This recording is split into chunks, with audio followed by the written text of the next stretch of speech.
episode 7. We're rapidly approaching our 20th show anniversary, so what are I we going to know. do to celebrate? You get some guest stars in, or No, um, it'd just be us two again, most likely. yeah, that's probably what's going to happen. But anyway, it's been a big new. Well, there's been some stuff happening in politics this week. The Yeah. main thing, Indian Prime Minister visited the UK, so we'll talk about that, and also the EU renegotiation is going really, really brilliantly. So we'll talk about that. And there's been some celebrity gossip, which is what we cover as well. Anyway, Mr. Modi coming to Great Britain, or Modi. I'm not entirely sure how it's pronounced. I think it's It, Modi. I think it's both. It's All like right. if you go to the north of England, stuff's pronounced differently to the south of England. I think it's like that in India. Yeah, It's Modi if you go to the south, it's Modi. And if you go to the north, it's Modi. you go to the north, it's chips and gravy.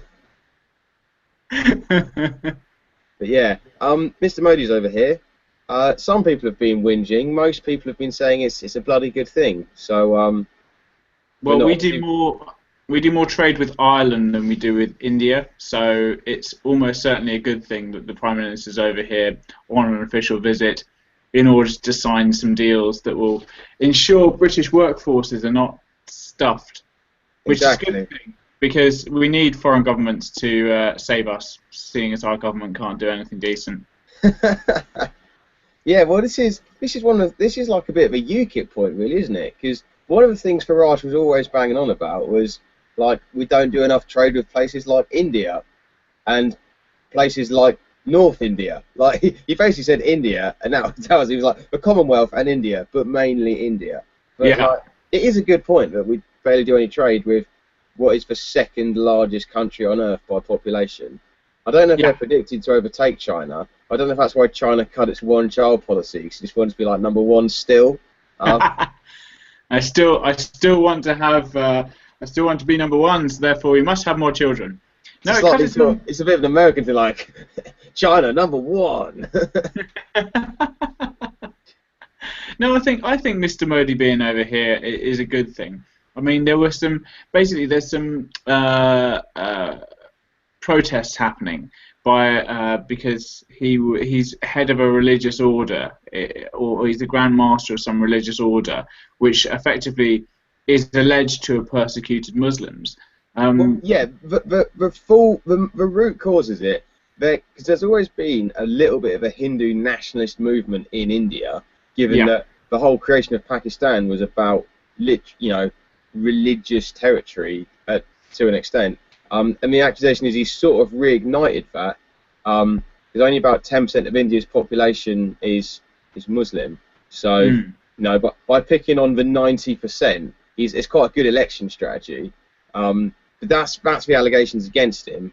Um, but then the people who support him sort of either just ignore it, or there's various factors saying like what he's done appears like his social policies appear to have worked fairly well. Um, so I imagine that'll all slide backwards if he takes any policy advice from Cameron. um, mm. He's going to want out of the trans Asian agreement if he takes any advice from Cameron, is it? and Yeah, suddenly India and China are not going to be trading, which is going to be fun. yeah, that'll be an interesting one.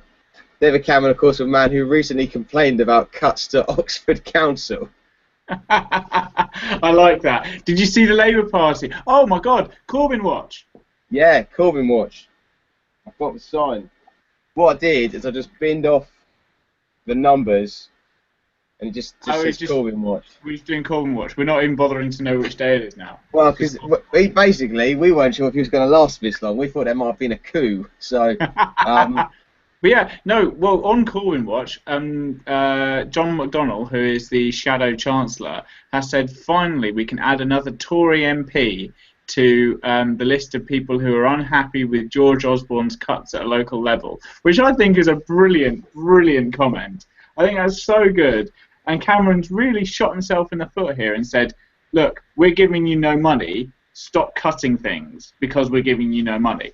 And basically, the councillor has written back and said, we're cutting things because you're giving us no money. And by the way, even though you're giving us no money, we still managed to secure a Conservative majority in this council. So you're welcome.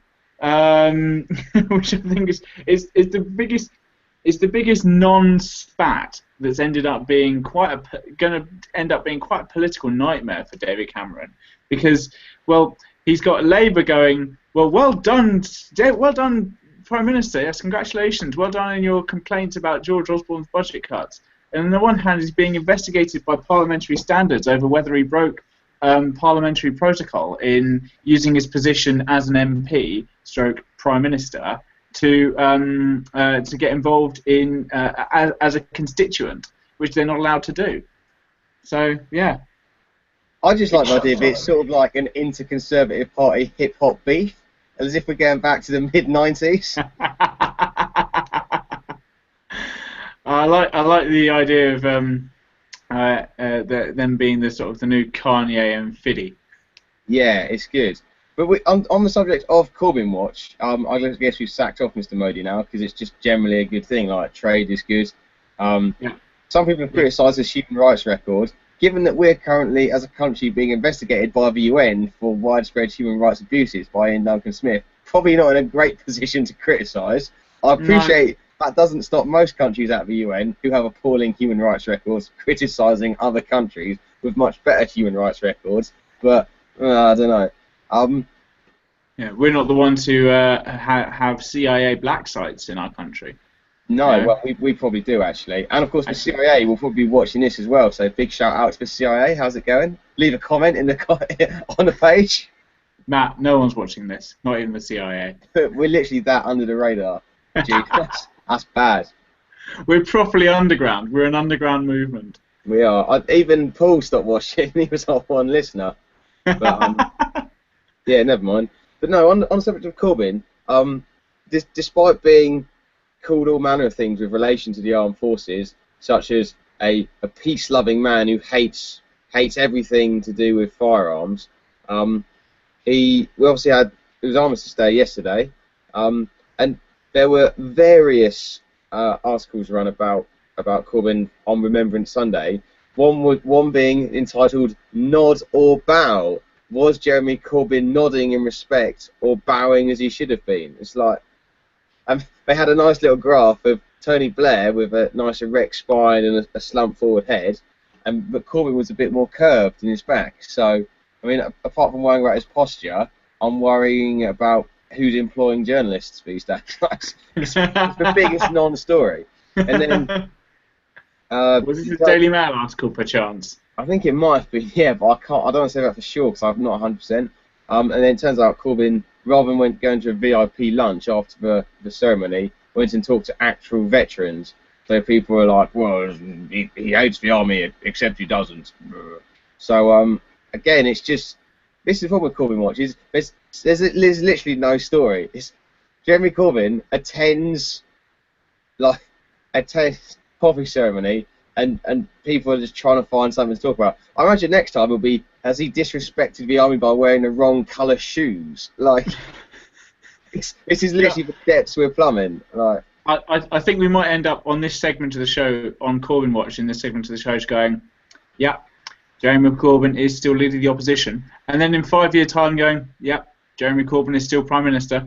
Yep, he's done some things, and some people didn't like it, and some people did. That split being roughly along the lines of his party. But you know what I love about Jeremy Corbyn? Did you see Question Time, PMQs, not Question Time, Prime Minister's Questions last week? Because, of course, the week before, when we were on last, because we've been away for 2 weeks, we've been on holiday, or not. Yeah, I was just busy. Sorry. Yeah, me too. Don't worry about it. No, I had work. That was it. Yeah, I was busy working. So we weren't on holiday at all. No. Yeah, and he asked the same question 6 times to David Cameron, and then at the beginning of the last PMQs, he turned around and said, "I do hope, having asked this question 6 times last week, the Prime Minister has now found a way to answer it. But can he guarantee that budget cuts will not harm the people it is not intended to harm?" And he didn't answer the question. Corbyn had to ask it twice again, and Cameron still didn't answer the question. But there we go. That's the Prime Minister for you. He's, clearly not happy with his own policies. That's why he's writing to local councillors in the Conservative constituencies and saying, "Oi, what are you doing? We're not giving you any money. Therefore, you should stop cutting money that we're giving you, even though we're giving you none of it." And it just makes no sense to me. Makes no sense. It doesn't make a huge amount of sense. I just like the idea that Corbyn he just won't let it go. It's like, no, you have to answer this question. Like that classic Paxman interview with that particular MP. He's like, when did you decide this? Well, we thought it was best. No, but when did you decide this? Well, on balance, no, but when? And then she eventually snaps, and it's like December 12th, about 3 in the afternoon. Like, oh, thank you. Like, the problem with that is, though, I don't know if Corbyn's just wasting his time. I don't know whether to be proud of him for actually trying to do something properly, or just be like, look, Cameron's not going to answer it. PMQ is only 30 minutes. Just ask something else. I don't want to listen to Cameron's drivel as he doesn't answer the question. Just ask something. Just ask something different. Or try and catch him out. Start using triple negatives. Would you not like to answer the question? Do you agree to disagree to agree that the disagreement with regards to this point about budget cuts is agreeable in the nature of the question? I know, that'd be good stuff, but it's just not going to happen. It's not going to happen, is it? I do like the idea of Cameron going to a local council meeting and whinging about the cuts. Well, that's what he did in his letter. There's a pothole outside my road, and it's really causing me a lot of distress, and there's too many badgers in the park. Please get rid of them. Something tells me that there are no potholes on the way to David Cameron's house, mainly because his driveway is 4.5 miles long and leads straight to the M1. It's possible, but then 4.5 miles, that's probably at least a pothole per mile. I appreciate he's probably got a Range Rover, so you don't have to worry about them, but you can still damage your rims on those things if you hit them at 40. So.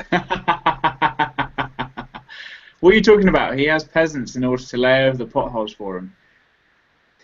I'm not entirely sure. I'm not entirely sure that's true, because that would mean that government had done something to actually fix the pothole problem, and as we both know, that's completely factual. I love. There's no way they would have done anything that's remotely sensible to fix the problem of potholes. It's just a ludicrous fantasy. Okay, I'm sorry. I got it all wrong. That's my fault. I retract my previous statement. We all make mistakes. But anyway... Budget cuts at local government level mean they can't employ people to fix potholes. No. We're not very bothered to do that when it was good anyway. But the other thing about David Cameron, this will be the last thing we cover on the politics section, because it's going to be a turbo speed episode. Yep. David Cameron has described the EU treaty renegotiations as, according to BBC, quote, very, very tough. Now, obviously, I'm particularly worried that Mr. Cameron might have to do some hard work, given that is literally his job. He was elected on the promise of a renegotiation. So I kind of feel like he's talked himself into it and may not deserve the full sympathy that he's obviously wants. I like the idea. It's going to come back to Parliament. Dave, you got any renegotiating done? Oh, I was going to, but it was really, really tough, so I didn't. Oh, don't worry, Dave. At least you tried, or you didn't, because it was tough, and you sacked it off. Just absolutely chinned off all his election commitments. I like the idea of him sitting down with Angela Merkel and François Hollande and everyone else and all the other heads of the EU member states. And he sits down there and goes, well, I think that what we need to do is renegotiate on our position within the EU, and I think that we should start by looking at. And Angela Merkel just goes, no. 9. And Cameron goes, well, that was tough. I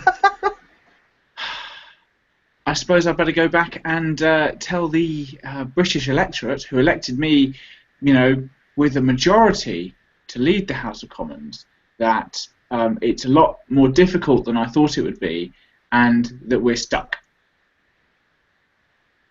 Yeah. Well, do you reckon it's gonna like Cameron is so bad at negotiating? On the way back from Brussels, he won't even need to show his passport because he'd have accidentally signed us up to Schengen. Yeah, it'd have been like Angela Merkel would have been stood at the exit and gone, "Oh, David, can I have your autograph, please?" And he just goes, "Oh, yes, it's no problem." Or everyone else just gangs up on him like, oh well, we could offer you this. We'll offer you that on Wednesdays as long as you sign up for this on Tuesday. Like when older siblings like just absolutely mug off their younger siblings with like their negotiating skills. It's like, oh yeah, okay guys, I'll be back on Wednesday to sign the rest of the treaty. It's like just comes back, guys, where are you? Like what? Guys, No, what happened? Where are you? Oh, after you hear that engines, oh, I can't get back. Too many potholes. Like. No, he comes back and he goes, we've done the hardest in our renegotiation thing. The issue being is that I've just signed us up to buy 3/4 of Greece in a timeshare agreement. In fact, we get to use the entire of the Peloponnese 3 days every year for 14.2 billion euros. No, I think it's a good thing. But yeah, I mean, I don't know what to make of this the EU treaty renegotiation. I kind of want to go to both sides of the propaganda. Like before the vote comes, I'd quite like to go to one of the like UKIP, we should leave the EU thingies, and that cross-party one, we should stay in the EU, just so that like, I mean, I probably know which way I'm going to vote anyway. But just so that in the future, because whoever you vote for, loads of people probably online are going to call you a complete idiot. Like, why have you voted for that? You know nothing. Didn't you even go to one of the meetings? Like, yes, I went to both.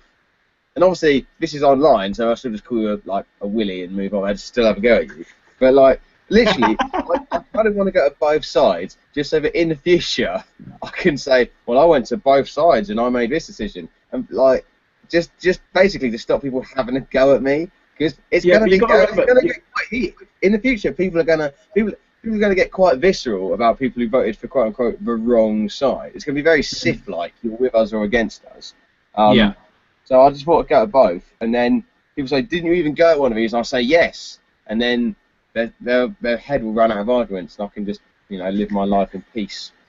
Well, that would make sense, except for the fact that you'd be arguing against someone else from the internet, and people on the internet are fundamentally irrational.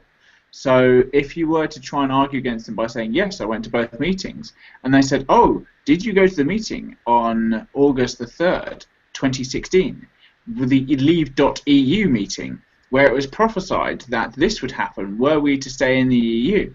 And you went, no. And then they'll go, well, your opinion is invalid. Yeah. And therefore, you are clearly an idiot. Then they'll just start blasting you with memes. Yeah. I mean, the thing is, that's the problem. Is you'll be arguing against people who invariably will have Googled this stuff before going into an argument, and they won't have been to the meeting itself, but they will know what was said in it, and they will just throw stuff at you because they can Google quicker than you can. The point is saying, look, I voted this way, I voted to stay in the EU, I voted to leave the EU.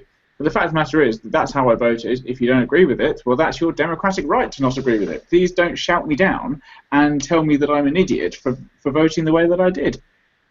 Yeah, obviously that's not going to work. They'll just call you an idiot. Or a double idiot. Yeah, you're a double idiot. And you just think, well, no. Really? Yeah. Are we going there? Are we going to break out your mum gangs later? I'm genuinely quite keen to go to like propaganda from both sides just to see what they both say. Because I think it'd be interesting. I don't know when the next meeting is, because obviously the referendum's not for a while. I imagine there'll be quite a few of those things come up. I don't know when. I imagine that there'll be a main one in London for both teams. But yeah, probably across either side of a street from each other.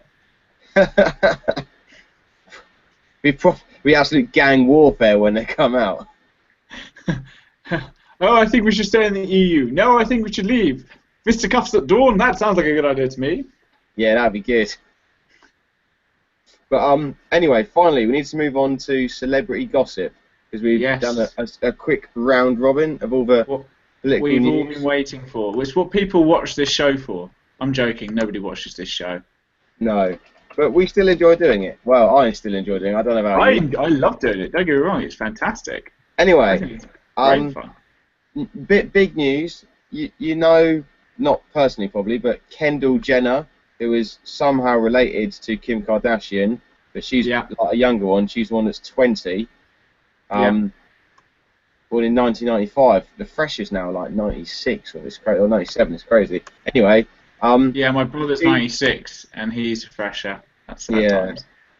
yeah. So Kendall Jenner has done a bit of modelling at a Victoria's Secret fashion show. That's good. Um, Nothing wrong with that. She is. yeah. I'm going to be honest with you. Not unattractive. No, we'd be lying if we said that. And also, unlike Kim Kardashian, now if someone says why is Kendall Jenner famous, you can say, oh, well, she's a model, and someone go, oh, that's a job. That is literally a job. Yeah. Yeah. Quite a small job, like as in Yeah. like there's not a lot of models, like models per 1,000 GDP, quite low, but that's a Yeah. recognised job. When someone asks me what Kim Kardashian does as her job, I still can't really answer it. Make babies. Well, no, because she was famous before that, so I just don't know. But anyway, yeah, congratulations to Kendall Jenner. I Yeah. don't know if she always wanted to be a model. It's quite possible. Quite a lot of people do. I always wanted Yeah. to be a model. I just sort of couldn't really. Parents sort of let me down on the DNA front for that one. Yeah. It doesn't really help, does it? No, it's not ideal. But yeah, so that's for celebrity news. And also Taylor Swift's tour has just finished in Shanghai. I think that's for the Asia leg done. So Yep. Good I mean, for her. yeah, Is she is she going taking some time off now, or is she now doing the Australian leg or the American leg? I don't know. I don't know. I didn't really Google it, but I mean, she probably, she's got quite a few pennies in the bank, so she probably take some time off if she needs it. Yeah, go to Scotland. Yeah, go back and hang out with Calvin. Well, he lives in LA now. Oh, right. Okay. Well, then don't go to Scotland. We It's a don't bit even know. rubbish. Well, I don't even know if she's bought her Berkshire house yet. So Ah, well, I don't know either, and I'm that in would the be a industry. I bloody should good know. episode of relocation, wouldn't it? Miss Swift Well, has got a budget of £50 million. She's looking for somewhere with access to the M4. M4, so she can get to Heathrow to get on her private jet out of England. This is a She's lovely Georgian property, but Georgia property with great entertainment space. unfortunately the building is listed, so double glazing will be expensive. Actually, to be fair, I think there's some scope for a comedy sketch there, kind of like MTV Cribs, but just like celebrity house moving. Yes, I like the idea of that. I know. I genuinely think that what we should do is kidnap celebrity couples and see if we can drag them around shit properties in the UK. Sorry, I swore, but if we could just go, I know your budget is up to £12 million, and it's a little bit under at 175,000, but it is a lovely two-bedroom mid-terrace in South Manchester. What? So basically, the whole show is a setup. Like, how Yeah. about the studio flat in Brixton? We found you the perfect two-bedroom property. It is in the basement of a big block of flats, right next to the elevator shaft, in Walthamstow. And it's quite near the chicken shop, so yeah, there's a lot of scope there. Anyway, that's We found you an excellent place above Nando's. oh, to be fair, yeah, that'd be nice. Ed Sheeran's probably got a black card because he was involved in the Nando's skank with Example. So anyway, we should wrap up the show. We've actually managed to do a half-hour episode this time. Any closing remarks? No. Yep. Stay political. We need a tagline. I think it's that. Stay political or don't. One of the two. Don't. See you next week.